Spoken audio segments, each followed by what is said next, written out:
Musim penghujan tiba, anggota polisi militer Kodam Iskandar Muda melakukan pengasapan atau fogging di sejumlah sarana umum dan perumahan warga. Fogging dilakukan untuk mengantisipasi penyakit demam berdarah dengue atau DBD yang disebabkan oleh gigitan nyamuk Aedes aegypti.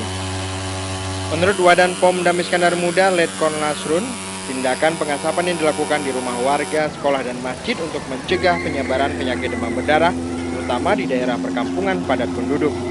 Kita tahu sekarang ini musim hujan, tentunya banyak air yang tergenang, tentunya merupakan potensi untuk banyaknya nyamuk. Nah, tentunya kalau kita berbicara nyamuk, ya kaitan dengan adanya penyakit demam berdarah. Ya, karena penyakit demam berdarah itu tidak kenal siapa orang yang siapa saja bisa diserang.